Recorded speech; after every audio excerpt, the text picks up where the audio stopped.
Hi everyone, we're headed into the last section of the class, which focuses on life cycle nutrition.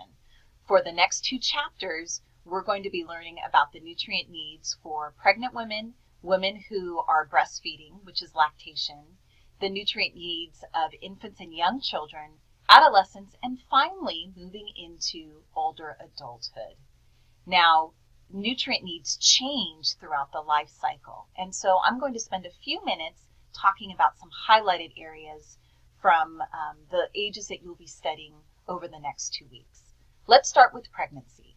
For most women, there's no more exciting and nerve-wracking time than during pregnancy. And good nutrition can play a huge part in having a healthy pregnancy. Now, there's one big myth that we're going to dispel, and that is that when a woman is pregnant, she's eating for two. That is not necessarily true, and in fact, in the first trimester, the caloric needs of a woman do not go up at all. In fact, they change very little. So in the first trimester of pregnancy, a woman is only expected to gain a few pounds, up to about 3.5 pounds. Total weight gain during pregnancy for a normal weight woman is 25 to 35 pounds total.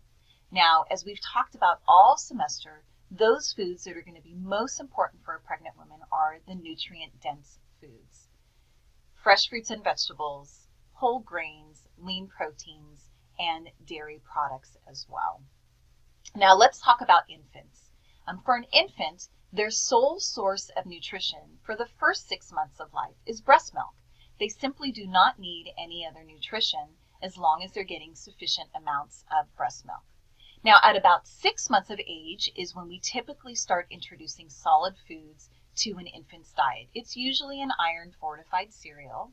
And then one at a time, to check for allergies, we will introduce vegetables, fruits, and lean proteins. An infant stays on breast milk for at least a year or infant formula before switching over to cow's milk, and they will continue to have cow's milk for the rest of their lives. Now, at about 1 year of age, a child's appetite really starts to fluctuate. So this is when you'll hear parents talking about that their children are picky eaters. The number one concern that I hear from parents is that their kids are not eating enough. If a child is growing appropriately, so increasing in height and weight, then we can assume that they're getting sufficient amounts of nutrients. So sometimes what we think of as picky eaters is really a child just flexing their independence in making food decisions, and their appetite may not be as big as it was in their first year of life when they were growing at a tremendous rate. Now, throughout adolescence and young adulthood, good nutrition continues to remain a very important part of a child's life. Two nutrients of concern are iron and calcium. So these are two nutrients that children tend to not get enough of. Now think about with calcium. What kind of beverages do kids drink? Sodas, sports drinks, energy drinks, coffee drinks. Not so much milk anymore. Kids are drinking less milk than they used to. And so every time a child has something other than milk as a beverage, they're missing out on a chance for that protein, those nutrients, and obviously an excellent source of calcium.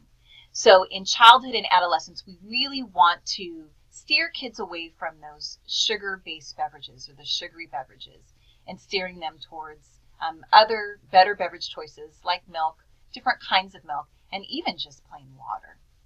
Now let's talk about older adulthood. After about the age 50, the caloric need for older adults decreases by about 5% per decade. Now, you often hear people talk about their metabolism slowing down as they get older. And this is true to a certain extent. So as we get older, our need for calories does get lower. Our need for other nutrients, however, may remain the same or in some cases even be higher. So once again, those nutrient-dense foods are going to be really important for seniors. One other area of importance for seniors is hydration. As we get older, sometimes our thirst mechanism becomes diminished. What this means is though even someone may need hydration, they do not feel thirsty. For the average senior woman, they need about 9 cups of fluid a day. So this becomes really important, and hydration is one of those areas with seniors that we always pay attention to. So have fun with these last 2 chapters. Good luck, you're on the home stretch, and I'll see you soon.